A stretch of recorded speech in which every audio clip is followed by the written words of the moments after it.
No, I forgot to make a reservation for Miss Jones. I'm sorry, I said.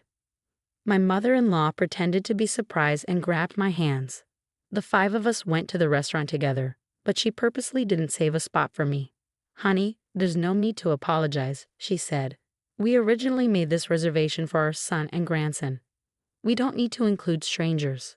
My father-in-law agreed with her, laughing loudly. Hey, Emery, make sure you pay the bill.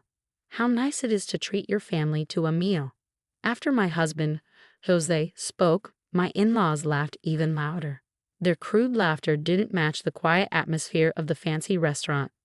My son, Liam, looked at me uncomfortably. I wanted to flip the table they were sitting at, but I had no energy to fight them anymore. I didn't want my precious son to witness that. I sighed and turned around. Fine, I'll watch over Liam, so don't worry. Bye, Emery Jones. Even after marrying her son, my mother-in-law always called me by my maiden name Jones. Today, she said it again with a smug smile on her face. She always harassed me like this, but I just walked away. As I held back tears and went to pay at the front counter, a waiter suddenly grabbed my hand. Miss Jones, no way. I never imagined this could happen. To think I'd meet him again. All because a waiter noticed what my mother-in-law said as she harassed me. From that moment on, my life completely changed. When did my marriage start falling apart? I used to live happily with my husband Vose and our son Liam in a 3-bedroom apartment. But that's just a memory now. I first met Jose in college. He looked like a model and had a way with words, so many girls chased after him. The fact that he chose me made me think he really liked me, right? But Jose always put himself first. He hid it well, but as we grew closer, I quickly found out. I'm indecisive and feel most comfortable following others. I was surprised when Jose confessed his feelings to me, but thinking about it now, maybe he was drawn to my weak personality. When we started dating, I began to notice things about Jose's personality that bothered me. But since such a great guy chose me, I told myself not to be too picky. After we graduated from university, my doubts grew stronger. Thanks to his father's connections, Jose got hired by a big company and was given special treatment. Being an only son, his parents spoiled him a lot. My father-in-law even had a friend who managed an apartment building and gave us a huge discount on rent. I started to feel like my in-laws were upset that Jose had chosen me. They had always arranged everything for him, so maybe they felt I wasn't good enough for their son. I'll never forget the contempt in their eyes when we first met. Don't you think your parents really hate me? I asked Jose. Really? You don't need to worry about them, he said. You're not marrying them, you're marrying me. At the time, Jose seemed so reassuring, so I made the mistake of believing him and thinking everything would be okay.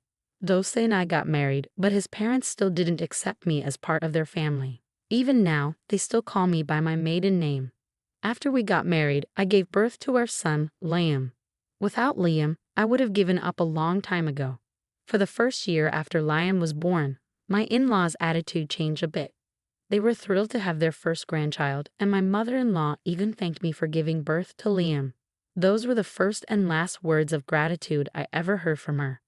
But when Liam turned 2, things went back to how they were before, if not worse. When my in-laws visited, they only paid attention to Jose and Liam. Meanwhile, Jose was cheating on me while I was busy taking care of Liam. No matter how many times I thought about leaving, I decided to stay with Jose until Liam was grown up.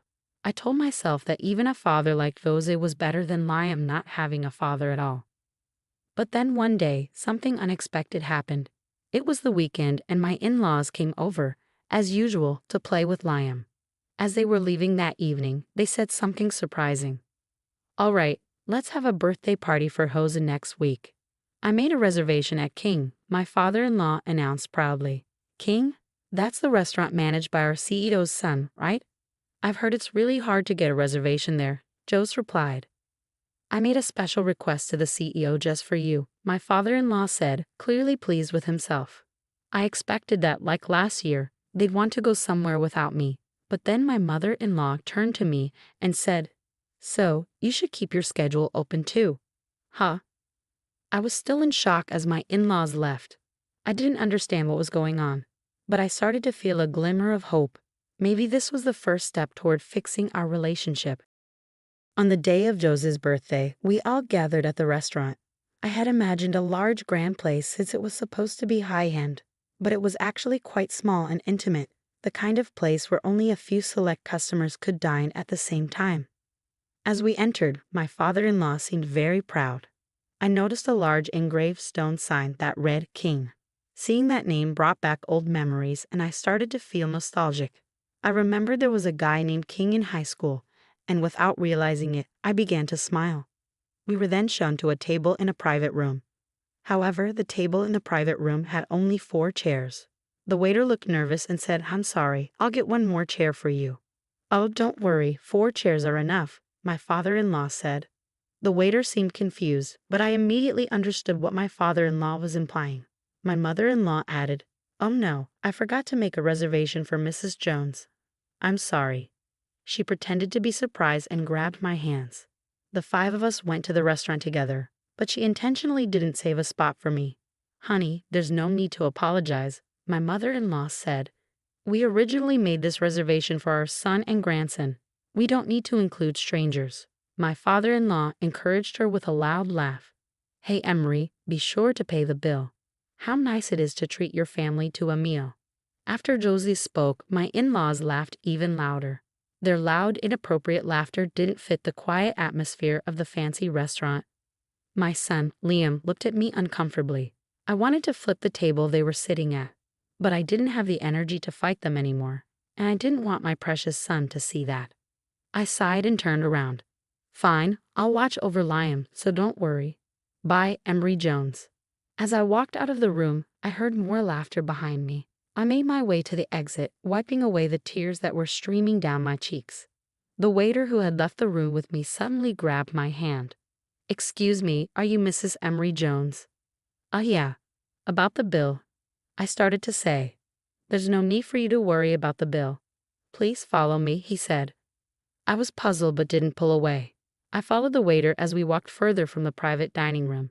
I could still hear my father-in-law's loud voice behind us, saying things like, "She'll be so expensive she won't be able to pay. She'll probably start crying. If she can't pay, she should wash dishes." As we approached a staff room, I felt a bit relieved when the noise from my in-laws faded away. But I was still curious about why the waiter was leading me here. He opened the door, and I grew more worried. Inside, a tall man with a serious face stood in front of me. He looked familiar, but I couldn't quite place him. I stared at him, and he raised an eyebrow. That gesture made me realize. "Are you King?" "Yeah, it's been a while, Emery." King smiled. Then his expression turned serious. "Emery, can you leave them to me?" "Them? Do you mean my husband and in-laws?" "Yes, let's go see them now." King took my hand and led me back towards the private dining room. He opened the door with a loud bang, and everyone immediately turned to look at him. My father-in-law stood up with a forced smile. "Oh, it's Chef King. You look serious. Did something happen?" "It's about Emery," King said. My in-laws looked shocked. King and I were classmates in high school. He was rebellious and often skipped school, but after a while, we became friends. Despite his tough exterior, he was actually very kind. When my in-laws heard what King said, their faces went pale. "Oh, we didn't intend to," they started to stammer. "Then please explain to me what you were trying to do," King demanded. Jose, looking pitiful, stepped forward. As I followed his gaze, I saw an older man who looked like King walking towards us. I wanted to laugh, but the room's atmosphere was too tense. "Are you the ones who treated my son's friend so rudely?" the older man asked. "But boss, what happened?" "Won't you explain?" my father-in-law stammered. He's wrong. There's been a misunderstanding," he continued. "Hey, Emery, say something," my mother-in-law urged. I didn't need to say anything. King cut in. "I don't mean rude employees like you. Don't come to our office anymore." "No way." "Wait, please give us a chance. We're incredibly sorry. Please forgive us," they begged desperately. My mother-in-law started crying, and the 2 of them continued to apologize. Liam came over to me, looking scared and with tears in his eyes. I comforted him, telling him not to be afraid, and patted his head. After a while, he calmed down and managed to smile again. "If you're really sincere, you should prove it with your actions," King said. "Clean the restaurant after we close tonight. People with dirty hearts like yours should learn how to clean." King and his father then took Liam and me to a separate room and served us an amazing meal. The food was incredibly delicious, and even though King acted very humbly, they had prepared a special kids' meal for Liam. "Liam, your mom is a great person," King said. "Yeah, I know," Liam replied. "Yeah, you probably do," King smiled. "Do you want me to tell you a story?" King began sharing a story from the past, recounting how he had hated studying when we were in high school. King's parents were high achievers, but he struggled with studying and felt like he didn't fit in with his family. He missed so many days of school that he was close to being expelled. One day, King and I were paired up for a cooking assignment in home economics class. "Try this," I said, handing him a sample. "Wow, it's delicious," he replied. "You're so good at seasoning food." "I just did it randomly," I said. "No way. I saw how many times you tasted it. There's no way it was random," King said. I didn't think much of my words, but it was the first time King had ever received a compliment. Thanks to that compliment, King started studying cooking. Of course, he didn't become a pro right away and made many mistakes. "I'm really useless," he said once. "You're not useless," I reassured him. "You just need to be creative with your cooking." "Huh?" he responded. "No matter how good your ingredients are, if they're not cooked well, they won't taste good. Measure portions properly, try different combinations, or let things sit overnight once in a while." Creative. Yes, exactly. Just like in cooking, even if you have talent, not everything you do will be perfect. So you need to be creative. That advice helped King realize he needed to aim to be a pro. He eventually became a world-renowned chef. His relationship with his parents improved after that. After hearing the whole story, I was amazed. Did I really say something like that? "Yes," King said. "You probably don't remember, but your words had a huge impact on me." "Mom, you're amazing," Lamb said. King's story didn't end there. He spoke about me to his employees many times, so when the waiter heard my name, he recognized it and knew he had to help me. So the restaurant name wasn't just a coincidence. "Yeah," King said, smiling.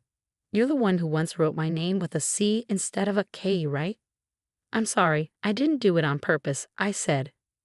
"No, I'm actually happy it happened," King replied. "You were the only person who paid attention to me back then. I thought writing the restaurant name with a C would make it stand out and be easier to remember. So thank you." One of the staff called to King and he left the room. I reflected on what I had told him back then. I realized I needed to be creative with my own life too. If I didn't put any effort, things wouldn't turn out the way I wanted. Looking at Liam, I made up my mind. I would divorce Jose and start my life over. 1 year later. "Hey King," Liam shouted as he rushed to hug him. King hugged Liam back, smiling warmly. Since that time at the restaurant, King and I had started seeing each other more often and began dating. We were now considering getting married. I hadn't talked to Liam about it yet, but I was sure he'd be happy. Liam was so attached to King that I felt confident he would be pleased. After the incident, my ex-father-in-law and Jose were both demoted. They begged their bosses for forgiveness, but due to the complicated HR processes in large companies, they hadn't been fired yet. They're still hanging on somehow in the company's shadows. King and I watched over Liam as he peacefully slept after getting tired from playing with King. Liam's worried because he's not good at studying, I told King. He's tried cooking to be like you, but things haven't gone well, and he's gotten even more upset. "Really?" King asked. "Yes, he's actually very athletic. The other day, he won first place in a sprinting contest at school."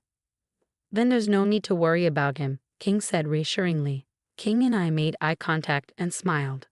"I've always wanted to enjoy quiet moments like this with my partner." "I'll teach Liam the way you taught me," I said. "Everyone is good at different things." "That's right," King agreed. "Thank you." King gently patted Liam's head with his large hands. They really looked like they could be father and son.